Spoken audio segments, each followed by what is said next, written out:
And now, you're tuned in to RBLR, the home of Tampa Bay's Reveler Sports. Welcome in, Rays fans, to RBLR Rays here at RBLR Sports. My name is Eureka, and slotted in the 3 spot are all around. He hits, he plays defense, he's a hustle guy, he does everything. This is my guy, Ben Whitelaw. Welcome again, Ben. What's up, buddy? Hey, how's it going? You're making me blush over here a little bit. I'm trying to, every time I do this with Chris too on the Lightning Pod, I try to think of how do I just keep going one up and one up and one up. So I've got a list of things here. We'll figure it out down the road. But man, good. what a crazy week. Little deadline action, a little up and down in the games. Kind of a mixed bag if you're just looking at the results. We're still second though in the AL East, and who knows in the next couple days if that flip flops. But we do know for sure who the team will have for the remainder of the season. So. I guess first I'll just ask you, overall thoughts about the week that was before we start getting a little more granular on the trades and stuff. I think the trade deadline moves were an overall pretty big win for the team, and I really like how they're looking going forward. So I'm excited. Yeah. Well, the Rays were, for once, actually in some of the higher level trade talks of some of the All-Stars and potential Hall of Famers that were running around, as this was a pretty wild trade deadline overall for Major League Baseball. But the Rays didn't end up getting Max Scherzer, and they didn't end up getting Chris Bryant, but were we really ever in the real talks for these guys? And secondly, are you unhappy that we did not land a big arm like Scherzer? I mean, I feel like the Rays were probably in the big talks this year just because I think everybody was in on the big guys, but it's interesting because last year, we had the expanded playoffs. So I just feel like a lot of teams and their executives saw just how close, a lot of 500 teams are away. They're really close to being good teams. So I think we saw more buyers this year, that drove up the prices a little bit more than usual. So it's understandable why the Rays didn't get, Bryant or Kimbrel or Scherzer. But, I think they made the right moves, and they're going to be good enough to get back to the World Series. I mean, it's a pretty strong just train that is moving, and it's been constructed with these guys that you maybe haven't heard of before they come in and they get kind of retooled, and that's sort of what we went out and did. Other than Nelson Cruz, who Ben and I had talked about last week, as we were able to hop on right after his first game. But since then, they didn't go out and get a big flashy name, but they did get a bunch of these little pieces that I think, Ben, you might be able to tell me how they're going to add up. The first would be the Seattle trade that we unfortunately traded away Diego Castillo, but we did bring in JT Chargois and a minor leaguer that's on my notes here, he's a top 20 prospect, Austin Shenton. So how do you feel about the Seattle trade? Why did we trade away Diego Castillo? I don't think the Rays were actively looking hey, we have to get rid of Castillo right now. But I think, this deal came up and the price was and the return was too good to pass up. Chargois literally has the same velocity, same arsenal, almost the same stats as Castillo this year. But he's got a much higher upside, in my opinion. We've seen Castillo at his best these past 2 seasons. He's really been terrific, but that's just about as good as he's going to get, especially considering how his fastball velocity is dropping a lot year after year. When he first came up, he was throwing 98. He's down to 94, 95 now, which is pretty concerning, honestly. Chargois is unproven, but he has a lot less wear and tear on his arm. He's got a really interesting arm slot. He throws a 3/4 arm slot. Diego's more straight up and down. And his slider doesn't really break at all. It averages literally 0.1 inches of horizontal break, but it's more it's basically a hard curveball because it has a lot of drop. So it's interesting. And all three of his pitches that he throws, sinker, slider, and he throws a fastball sometimes. They're all basically within the same spin, so it's really hard for hitters to pick up on like which pitch is coming in. So I like Chargois a lot. I think he has a higher upside than Castillo, and the Rays get back a really good left-handed corner infield prospect in Austin Shenton. He's never had a weighted runs created plus of below 125 in a season, so he's always been at least 25% above the league average in terms of hitting in whatever league he's in. And he's got a career 940 OPS, and he doesn't, slip up when he's hitting left-handed pitching. He hits lefties and righties equally well, so I'm excited to see what he turns into. Yeah, he's a guy that can play multiple positions. You're going to hear that a lot, I think, in the next few minutes here. But yeah. Chargois already in one night. He on the broadcast, the fun story. If I have this right, like basically got on a plane, came in. His mom and dad drove in from Louisiana because that's where he's based out of, and they were able to finally see him play for the first time in a very long time. Considering that Chargois is a guy who pitched a bit in Japan about a year ago. And, just my little notes here, the big one that came against me is that lefties just aren't able to hit him right now for some reason. He's got a very low batting average against left-handed hitters.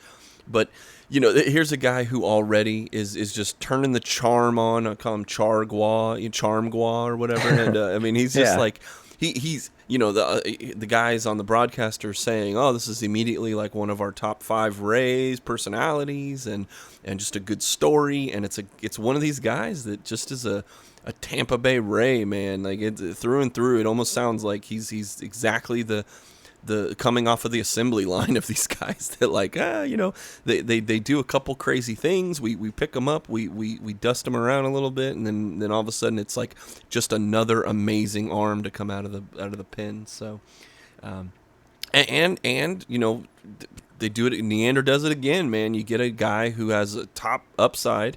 And if you're kind of thinking Chargois and Castillo might be an even swap with a better upside, and then you also have Shenton who could be a good bat in the infield. Another trade we'll move on to, because here's another couple pieces that I'm interested in hearing what you have to say. They make a trade with the Guardians. We give away a minor league pitcher, Peyton Battenfield, who recently was promoted to Double-A. I think most people have him as like a top 30, top 40 prospect for Tampa. But in return, we get Jordan Luplow and DJ Johnson. I think the main guy here is Luplow, who to me looks like he's a versatile outfielder defensively. He can play all 3 outfield positions, but he's struggled offensively for the past couple of seasons. I know there's been some injuries, and coming back, he's been on a tear in the minors, kind of rehabbing and getting back up. But another one of these guys that plays good defensively, plays multiple positions, but this is already a team that coming in, we were kind of looking at bats like question marks aren't really what we need offensively. How do you feel about this trade overall, and tell me a little bit about the pieces that we've gotten back?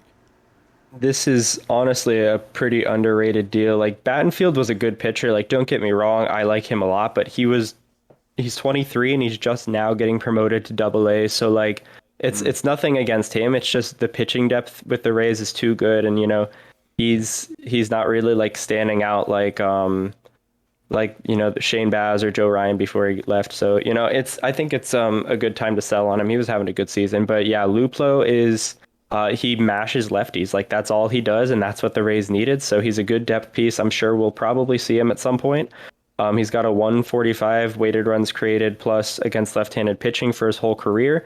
And since the start of the 2019 season, he has a 200 weighted runs created against left-handed pitching, and that is 3rd highest in all of baseball among like guys hitting lefties. So like Cruz is actually in 6th place on that list with a 195. So he's been better than Nelson Cruz since 2019 against lefties.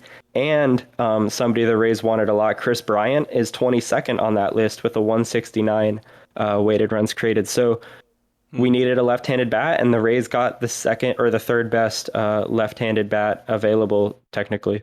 So we'll take it, and it was a pretty good price too. Yeah, you think maybe it's just because of his recent form that he's been low, or is this kind of a guy that we're plucking out of obscurity, other than maybe a couple outlying statistics? I think that it's probably got to be like a consistent playing time thing, which is going to be tough to get with the Rays. But I think when September comes around and the rosters expand, I think we'll see him come up and kind of just platoon maybe a little bit with Randy, or just add more to the right-handed outfield depth, because we do have like Kiermaier and Phillips and Meadows out there already. So I think it just adds a little bit more balance. But I think this is a really underrated pickup, and the Rays needed a little bit more help against left-handed pitching. Last night was a pretty good showing against that. They did really well, but again, I think it's more for depth than anything else. All right, and the last trade that I have written down here is the Shawn Armstrong deal, getting him from Baltimore. Another arm. I mean, it seems like we've got a lot of pitchers and not a lot of starting pitching, but you bring in Shawn Armstrong. How do you feel about this deal? I'm not putting too much thought into it. It just kind of seems like a depth thing. But I found out like 5 minutes before we started recording that he's actually in the 99th percentile for fastball spin rate and cutter spin rate. So he's got some tools there that maybe we'll see the coaching staff and Kyle Snyder kind of work with that and maybe turn him into something pretty special. So we'll see. But he's got some interesting stuff.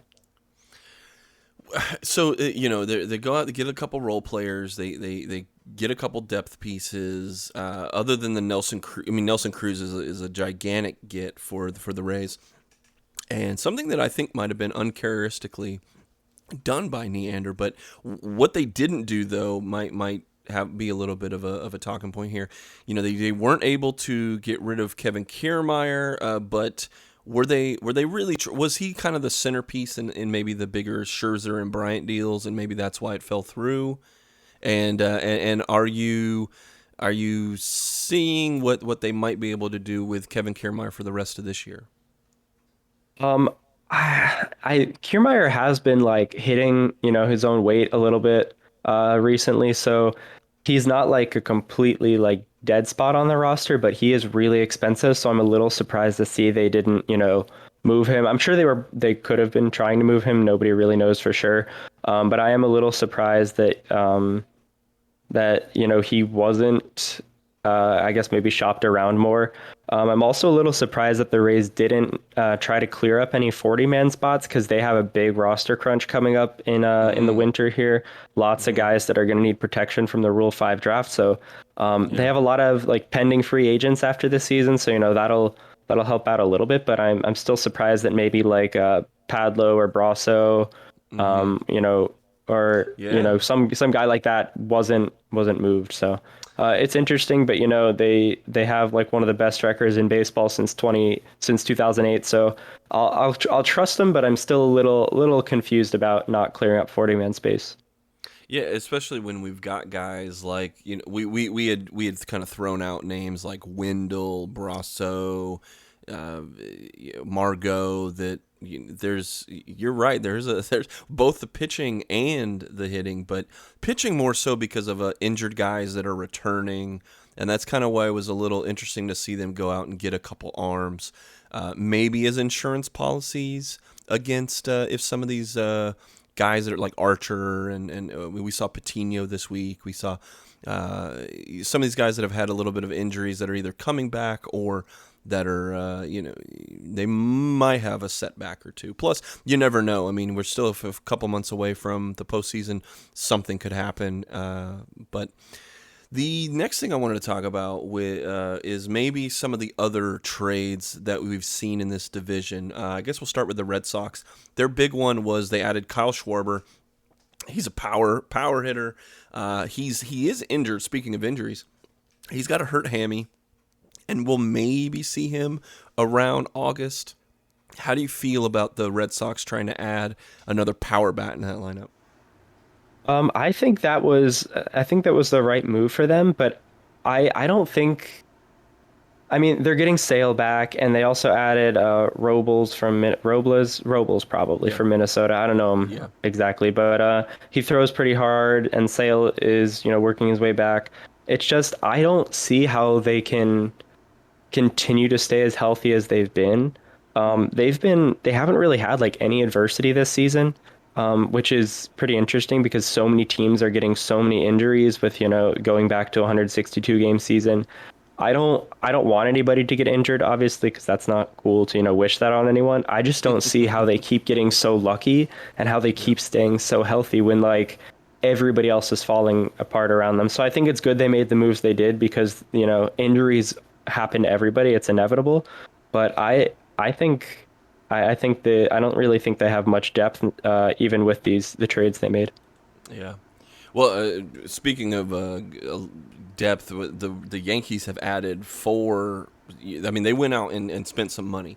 The big thing, Yankees. I mean, you're looking at Joey Gallo, a power lefty, plays pretty much most positions defensively.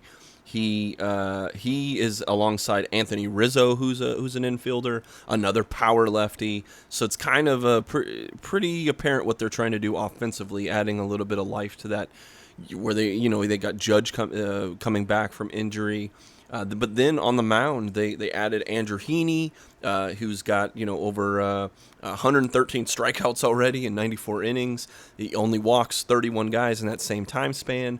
And then they went out and grabbed former closer Brad Hand, maybe looking for a change of scenery, maybe a little New York spit shine's gonna kind of get him back. But he's definitely had some success in the past. So. How are the Yankees looking? I mean, they're kind of the odd man out right now in this Red Sox Rays at the top of the division, but should we be watching out for New York? I think New York is either going to be really good now or they're just going to continue to be bad.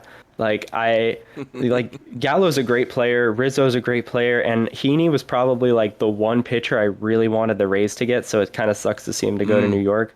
But Yeah, they scraped. I mean, it's one game, so it's not like the end all be all for their trades they made, but they barely scraped their way past the Marlins yesterday.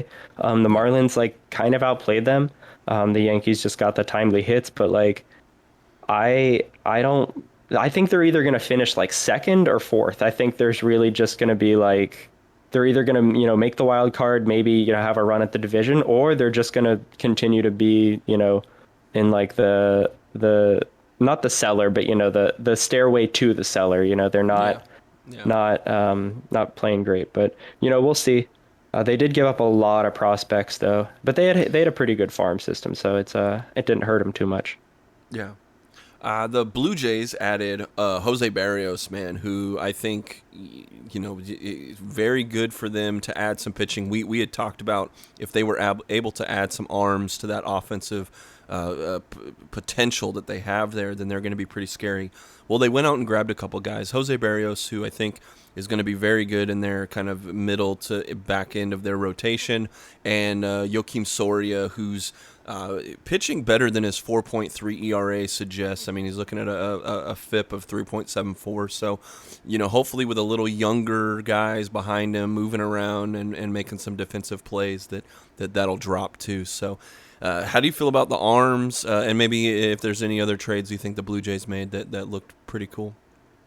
Yeah, I think the Blue Jays are one of the biggest winners from this deadline. Like their real weakness was like their bullpen and the back end of the rotation, and they Yeah. completely filled those gaps with Barrios, Soria, and they got Brad Hand too. So lots of just they got the arms they needed. So we'll see where they end up. I think they're going to be one of the better teams in the division here. I think they're better than Boston, honestly. Oh, geez, I consider. Did I have Brad Hand going to the wrong airplane? Yeah, I I think I. thought you said Hand, and I was like, hold on a second. So I wanted to see if you said it for the Blue Jays, and I'm like, hold on, yeah. No, no. Here, copy I'm and glad he paste. went to Toronto and not New York, though. That's for sure. Copy paste. Yeah, he's a Blue Jay. I'm sorry, he's the wrong shade of blue. That's all the thing. good. All right. Well, was there any other, looking around, I mean, we've talked about inside the division. What about inside the American League? Was there maybe one other deal that caught your eye?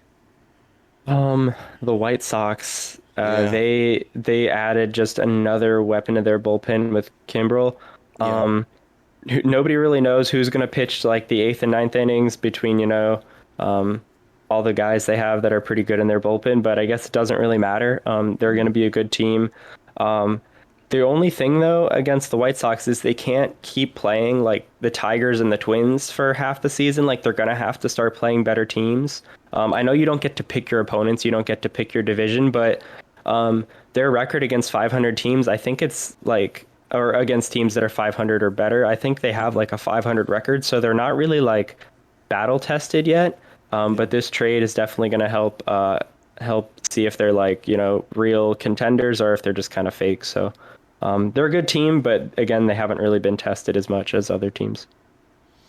All right, well, let's get into some of the guys they didn't go out and get. It's because we already kind of knew, and you and I had talked over the last couple of weeks about the cavalry coming back, the guys returning from injuries. Where do we stand post deadline? What are we looking at in the short term for some of these injuries? That was a good smooth transition into injuries. I like that. So we've got McHugh with his I'll do an air quotes here. So arm fatigue. We know that it's most likely just code for trying to manage his innings, so he's fine. Anderson is getting pretty close to coming back. He was supposed to pitch in Durham yesterday, but he had a COVID related thing. So we'll see how long that pushes him back. McKay is scheduled to pitch today in the Florida Complex League.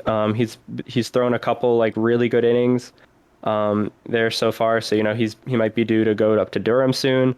I'm really excited about this one. Chris Archer is scheduled to pitch Sunday, 75 to 80 pitches. So after that start, he should be just about stretched out enough to come up to the majors. He looked really good at his last outing with 3.2 innings pitched, a hit, a walk, and 4 strikeouts on 59 pitches. So he looked pretty good there. Glass now is already throwing. He already threw a bullpen session yesterday. Wow. He's not throwing off a mound yet, but like he's throwing like relatively hard, Yeah. considering he just like almost like blew his arm up. So pretty impressive there. And then a couple guys, Thompson and Firerise, and they're both looking to be like a little bit a ways away. Fairbanks, we saw him go down with some shoulder inflammation, but the MRI said he was good, so he should be back in not too long.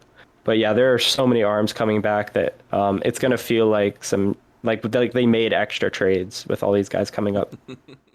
We had talked about the roster crunch. I mean, a couple of these guys that I know you're big on. Taylor Walls, man, he's a guy who kind of lost out for a second. I know Cash said this guy's a major leaguer. It's just we needed arms instead of infielders, so that's that, and he'll be back, right? He said something along those lines. Do you see, basically, are they going to wait out until September call-ups? I mean, do you think like these guys have played enough to qualify for the postseason for however Cash wants to throw around his roster?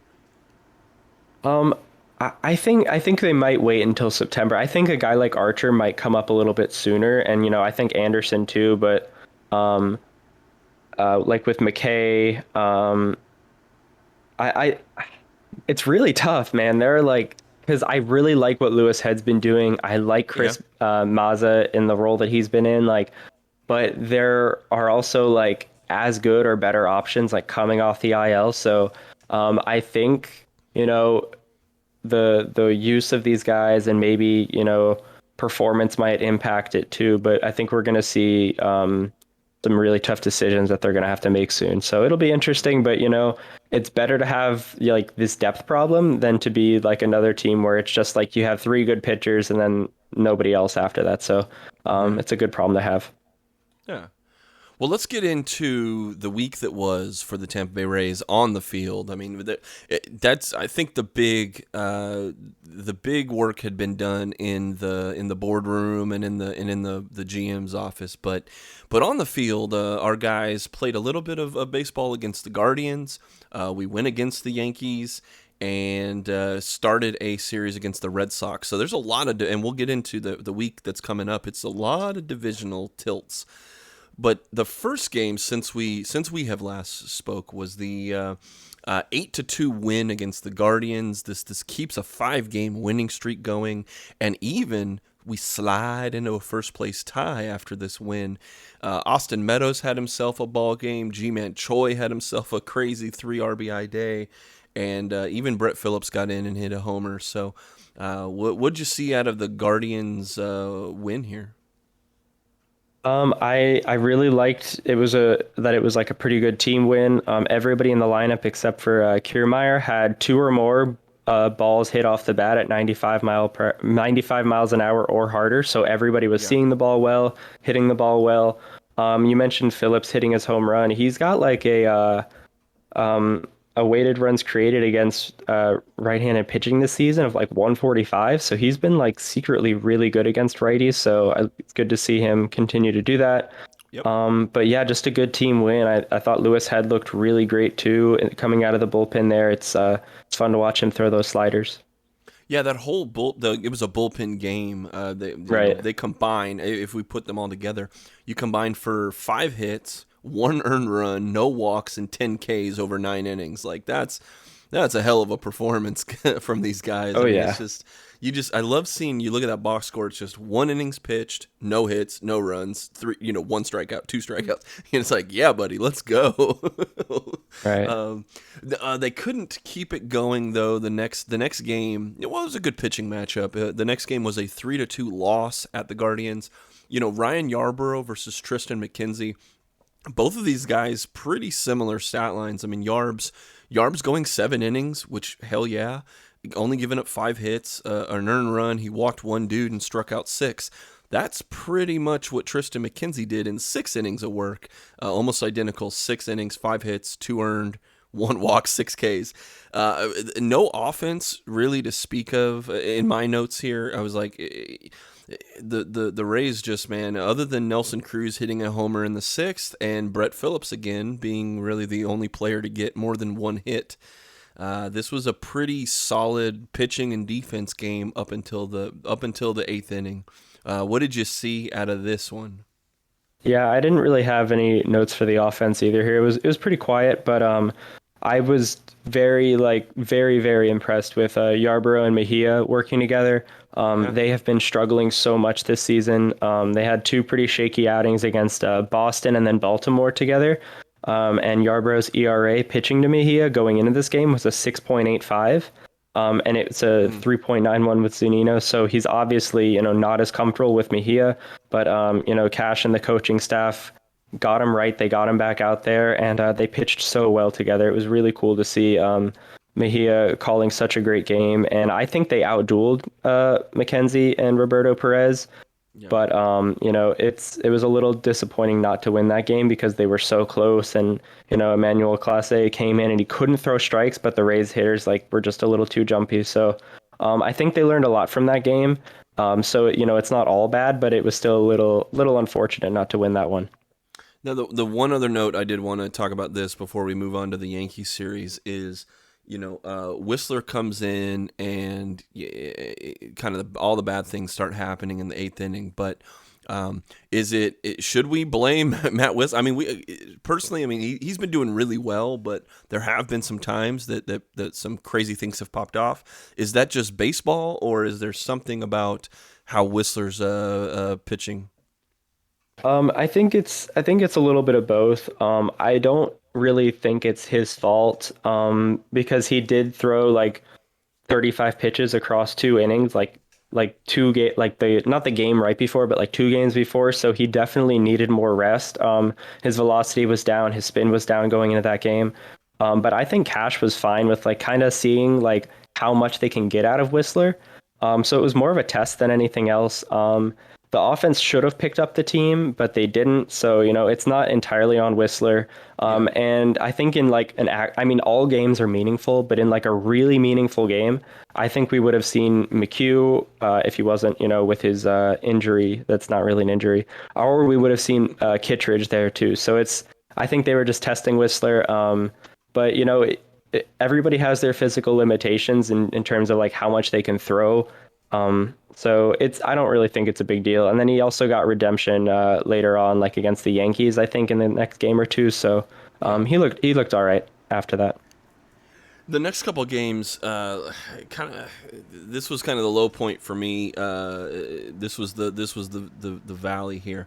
A 4-3 loss versus the Yankees. We're coming home to the Trop here. This was a weird game for me because the Rays did respond to a 3-run deficit in the sixth. I mean, Brandon Lau with a nice home run.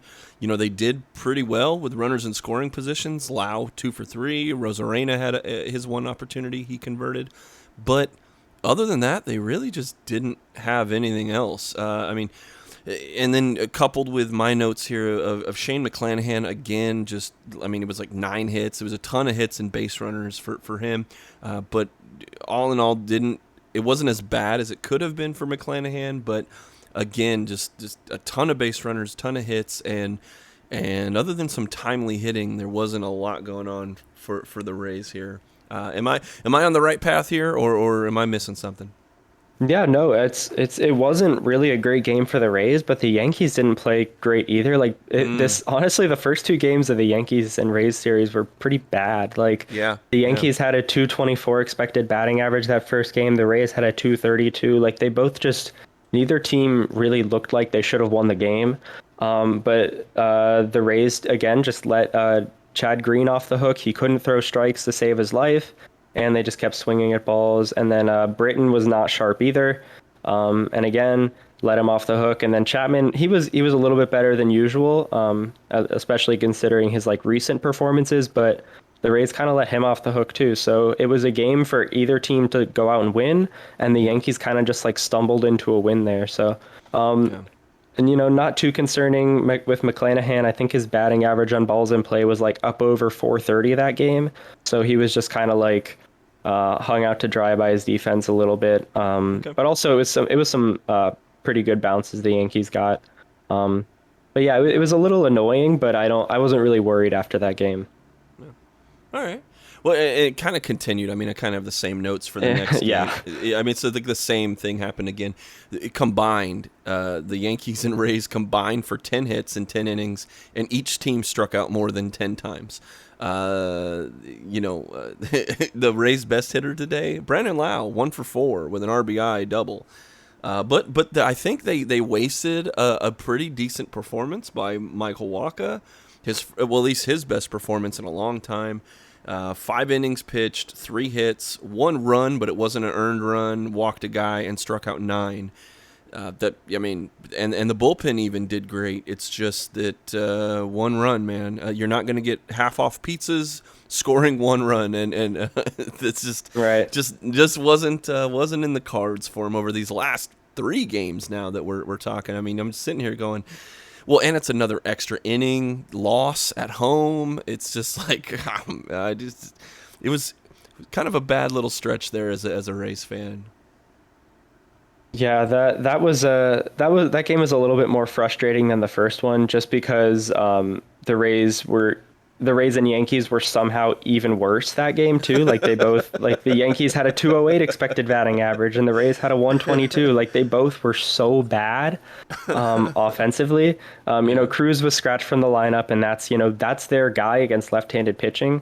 He makes everybody else in the lineup better when he's in. So it is what it is. You gotta live with that when you gotta rest him. So it's all good. Waka and Mejia were very impressive together. I really think Waka turned a corner, so it's going to be interesting to see him in his next start. Because all throughout the season, he'd been trying to make his changeup and fastball look the same, and it was effective sometimes. But in this start, he tried to make his cutter and his changeup look the same, and it was way more effective. I was really impressed with that game plan. I really like what Kyle Snyder did there. So it's going to be interesting to see how Waka performs going forward, but I really think he turned a corner. I have it in my notes here. After this game, home teams were 112 and 113 in extra innings since the start of last season. So, these extra innings games they're coin tosses. So Yeah. it's historically they give the advantage to the home field team, but now with this new Manfred extra innings rule, it's a coin toss. So when you lose in extras, you can't really put too much thought into it. But the part where the Rays faltered was again against the Yankees bullpen that wasn't sharp. Britton couldn't throw strikes, and they let him off the hook again. So it's frustrating, but you gotta. Again, this is more of like an annoying game than a worrisome game for me. Yeah, yeah. Well, all the worry went away the very Yes. next day. Speaking of, if the problem is we had all the offense in this game. If we could have just spread that out on average, right, over the course of the last 3 games, it would have been great. But here we go, man. Luis Patino comes in 97 pitches, 6 innings, 3 hits, only walks 2 guys and strikes out 8. I wrote in my notes big LFG, man. It was phenomenal to see Patino come out. I mean, here's a guy that he was the centerpiece of the Snell deal, a young guy battling injuries, and now it's a hole that we need filled in this rotation. And if he can come in and do that, which we've seen him do a couple times already this year, that's very, very, very encouraging. But on the mound against Garrett Cole for the Yankees, Cole had a bad first inning. He settled down and struck out 10 dudes. But then the 6th inning happened. What were your notes here for the Yankees' 14-0 loss to your Tampa Bay Rays? Yeah, we'll start with the 6th inning and kind of work our way down from that, just because it was such an amazing inning. The Rays had an expected batting average of 481 that inning. They were earning those runs. They were making really good contact, and kind of exposed a Yankee bullpen that isn't very deep. They surprisingly traded away, I think Luis Cessa and like Justin Wilson, I think his name is. So they traded away like 2 regular bullpen guys at the trade deadline, and didn't really have much to replace them. So I don't really understand that move at all. That was probably one of the more confusing ones at the deadline for me. But the Rays looked amazing. Patino was incredible. He had a 20.9% win percentage added to like the outcome of the game. So he was the most impactful player out of either team. So that's really good to see from him. He outdueled Garrett Cole. And the Yankees had a 147 expected batting average. So if you thought they couldn't get worse after their first 2 games, they were actually even worse in this 3rd game. So they did make some trades, but that Yankee offense is very one-dimensional and very stagnant. So I don't really see how they're going to make the playoffs, but we'll keep an eye on that. Oh, Yeah, also here. go ahead, sorry, go go. ahead. Oh, No, go I was ahead. just going to mention Lau's foul ball that was supposed to be a home run, like the first batter of the game for the Rays, which was really frustrating. But I think the best thing out of that was that Cash didn't come out and get himself ejected and kind of like make it about himself. He was definitely very frustrated. We could see that. But he went back to the dugout, rallied the team, and they put up 4 runs after that. So it was that's something that good managers do. We see Aaron Boone, he gets ejected quite a bit. So it's just we see the difference between good managers and not so good managers when Cash does stuff like that. So I really liked it. So you had brought up a statistic over the last today a lot too, is expecting batted average. So just for the layman out there, like how are they when you're coming up to the plate, you have an expected batting average. How are they calculating that? Right. So it's not like the end all be all of like how well a hitter's doing, but it's a pretty good metric for like measuring the quality of contact. It factors in like launch angle, exit velocity, and it's basically like a predictive stat more than a descriptive one, because it uses like, okay, every ball that we have data on that's been hit at this launch angle and this exit velocity has gone for a hit like this percentage of the time. So it's like, so if a player hits a ball at 105 miles an hour with like a 20-degree launch angle, that expected batting average is going to be way higher than if a guy hit a ball at 90 miles an hour with like a 35 degree. So it's not the best thing, but it's still pretty descriptive in terms of like how well an offense is making contact. Okay. Yeah. No, I love that because it's a stat you've brought up a lot today, and so I just wanted to clarify that up a little bit. Oh yeah, you're good. I should have explained it earlier, but No, I'm here. I'm here for all of the listeners here. So right. the last game of the week, another offensive barrage here against a new opponent, and that is the Boston Red Sox, who were now kind of in this this heavyweight battle now with the Red Sox and the Rays at the top of the AL East. And this was, I think that this was a game that they scored early and often, but sometimes it felt a little closer than it really was, especially towards the end of Fleming's day. And I didn't want to, in the chat, I was like, I know you wrote an article about Fleming, and I was like, should I put this out right now, or are we going to jinx it? But what did you see with a 7-3 win last night against the Red Sox? That was just another really great, well-rounded team performance. Yandy and Randy, they both continue to hit left-handed pitching really well. They're coming back to life with that. They struggled early on in the season for literally no reason. I don't understand it, but at least they're getting back to normal now, so that's what matters. Mike Zunino hit his 4th career home run against Martin Perez, so it's just they have the players to be good against left-handed pitching. It's just a matter of them at least being like halfway decent. And now we have Wander too, who's slowly been on the rise. And a couple games ago, his expected weighted on base average. So like this is probably the best metric of measuring like how well a hitter is performing at the plate. It just his expected weighted on base average just crossed above the league average for the first time this season, and we're really starting to see the results of that with these extra base hits he's been getting and the hard contact. So I've said it a couple times like for weeks now that I think Wander is going to be unbenchable by September. I think he's going to be one of the most valuable players on this team, and he just continues to grow towards that. Like it seems like every day he's doing that. So it's really cool to watch him improve. Yeah, it was phenomenal. I mean, you had you had 3 home runs, Yandy in the first, Zanino and a Rosarena in the bottom of the 4th. Plus, Fleming, man, has a pretty good day, man. 5 innings, 8 hits, though.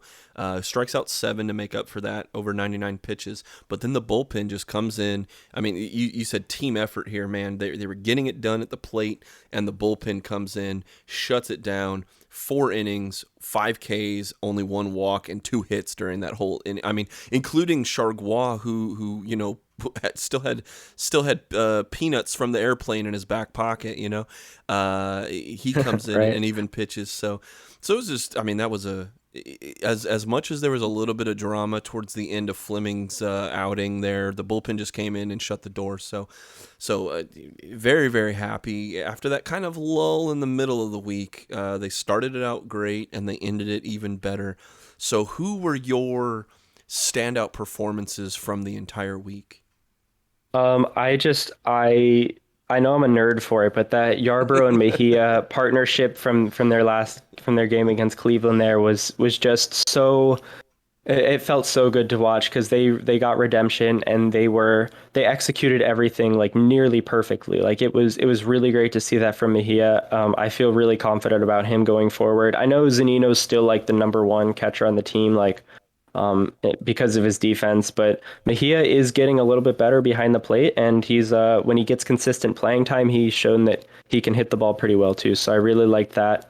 I also like Michael Wacha on his 9 strikeout game. Just the difference in the game plan is very noticeable, and I really think he's gonna be a pretty good player for us going forward. Like I said, he's disguising the cutter and the changeup, kind of blending those coming out of the arm instead of changeup fastball, and it's made a really big difference, and it makes his fastball kind of play up a bit more too. And then I was going to mention also Josh Fleming. I thought he was really good. He had some bad luck, and the defense did let him down a little bit. He had a 533 batting average on balls in play, which is not good, but that's like way too high. But his expected batting average allowed during that game was 252. So there's a really big discrepancy there between what was expected of him and what actually happened. So it didn't look like a super clean outing from Fleming, but he pitched better than his stat line suggests. So what about you? Any standout performances? Yeah, I mean, I wanted to make sure we gave credit where credit's due with Michael Walker. You know, Yeah, he was great. I've been very critical of him in the past. You know, because I mean that's what we're going to do here. We're going to give praise when it's warranted, and we're going to give criticism when it's just. But you had talked a lot about the starting guys. I wanted to throw out maybe Andrew Kittredge. I think had a great week. Yeah. 4 games that he played, 5 innings over that span. So he's playing most games in the week. You know, strikes out 4 guys, and he's got good defense behind him. They're playing really well. He's got a .091 BABIP. You know, and Lewis Head, another guy. Lewis Head, man, you had kind of talked about him earlier. He goes out this week, 5 innings pitched, 8 strikeouts, only 1 walk, and 3 hits over that same span, including striking out 4 Guardians, the team that drafted him years ago. I mean, he's just kind of the movie story, great story. He goes from being a solar panel salesman to a 31-year-old rookie. So, phenomenal job, man, from those guys. But then on the other side of the plate, you know, G-Man Choi had himself a hell of a week. 3 home runs, 8 RBIs. Brett Phillips, he had a grand slam against the Yankees, but he also had another home run. He's just been doing really well, maybe unexpectedly against right-handers, but he's been doing really well overall, and is a guy that we don't really think of as like I don't think of Brett Phillips as like a steady everyday bat. I mean, he's good for defense, but like he just keeps doing well, and he did well this week. And then Austin Meadows, of course, had a huge day. I think one of the games he was 4 for 5 or 5 RBIs, but overall this week, 4 home runs, only strikes out, and I say this because the Rays strike out so much. In 21 at bats, he struck out 5 times, which is actually low for this team. But overall, like, a 1.175 OPS for Austin Meadows. So doing pretty well. In the games we've done this all year. In the days that the bats come to show up, Rays 6 gets eviscerated. You know. Yeah. I almost made a joke that, like, do we get double 50% off because we scored 14 runs? Is Papa John's going to have to come in at some point and raise that to like raise 9 or raise 10 or something like that? Or you know what? Let's flip it. You know, I love the long ball and I love that, but let's get, you know, raise 10 strikeouts or raise 6 innings pitched. Let's do that. Let's have that thrown out there. But wow. I mean, just good performances at the plate and the mound, and it's one reason you had said earlier. You know, you think that this team has a shot at a running for a title, man. I think that all these little performances from a lot of these guys, it is a complete team effort in these strong wins, and even the ones that we were losing, I think we both can agree that 1 or 2 things go differently against the Yankees, and we end up sweeping them. So, oh yeah. So with that all said, what do you feel about the upcoming matchups that we have this week in another week of divisional rivalries? Yeah, I'm pretty excited about the Nathan Eovaldi and Ryan Yarbrough matchup tonight. I always love watching Yarbrough pitch. He's always entertaining, and I really hope we get to see him work with Mejia again, just because I really like what they did last time out, and I'd like to see them keep that momentum going. Nathan, here, I have it on my phone. I have a couple notes here. Eovaldi has been really good this season with limiting home runs. He's got a 4.6 home run to fly ball rate, which is the best in the league. But his career average is at 10.2, so he's definitely, kind of overperforming in that way. But he's only given up 5 home runs in 116 innings pitched, so he's been pretty solid. But I think he's due to give up some home runs there, so we might see him do that tonight. I don't have much on Pivetta yet, but I do know that he's given up 4 earned runs or more in like his past 4 or 5 starts. So he's been in a bit of a slump lately. So hopefully the Rays can take advantage of that. But I could also see that game turning into a pitcher's duel because he did have that no-hit bit against the Rays at the Trop earlier this season. So it'll be interesting. Yeah, I think this is a good week to rack up some wins. I mean, I know a few of these are going to be coin flips, and I mean, Baltimore is not exactly a guaranteed victory, but this is going to be a shot. I mean, we're going to see Diego Castillo come back. I think he'll probably pitch when Seattle comes to town. That's probably guaranteed, or at least scheduled. But this is good. I mean, Yarborough continues to evolve. McClanahan, as much as I rag on him about getting base runners on, he's gotten out of all those pickles pretty much. And with Seattle, if we can keep going well against the Red Sox and kind of take a good lead in the division, and then just maybe blast off against winning series against Seattle and Baltimore, I think that would be, in my perfect world, that would be amazing if we could just go ahead and get a nice little 2 or 3 game lead as we slide into August. So, man, any last second parting shots about what we haven't talked about so far about the Rays? Talked about it a little bit, but I really think Wander is taking it to a new level, and I think we're going to see that a lot against Seattle and Baltimore. His left-handed swing has, like, the triple he hit last night was the smoothest that swing has looked since spring training. So I feel really good about him going forward. And something interesting here is the Rays have the second most wins in all of baseball against teams with their record greater than 500. They've got 42 wins. Only the Astros have more at 47. The Rays are battle tested, and they're doing well in those tough games. So I think that's what makes these games against Baltimore and Seattle a little bit more interesting. Seattle's kind of on the fence. They've been better recently, but Baltimore is pretty far below 500. So, we'll see how they do, but I feel really good about the Rays this week. Yeah, it's a good. I'm optimistic. I'm looking forward to it, and if they can just live up to what we know. I mean, literally, you bring up a lot of these really good statistics, and just the eye test. I mean, really too. Just no matter how you want to use a metric, the Rays just have been doing really well, minus a couple coin flips, literally in extra innings and some things. It's like no matter what, if we get down in a deficit, they climb right back out of it. It's just they just can't go to extra innings, because then it's like yeah. But they have it in them. I mean, they have the moxie, they have the grit, but then they have youthful exuberance. I mean, it's just so much to like about this team. So that's all I have to say about that. I mean, other than saying maybe to our listeners, the one thing that I'll ask you to do. Take a second, and if you're on Twitter, if you're on Instagram, if you're on Facebook, we are at RBLR Sports.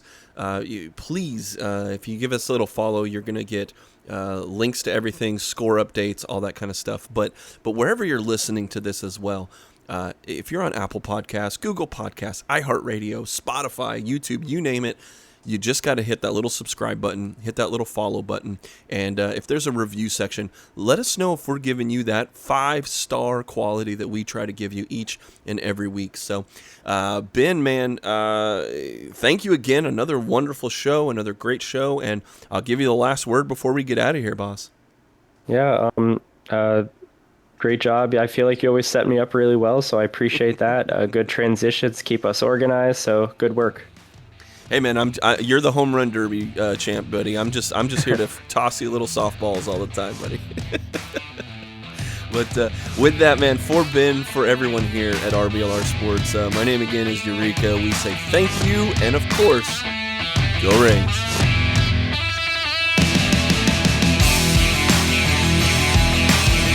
Thank you for tuning into this presentation by RBLR Sports.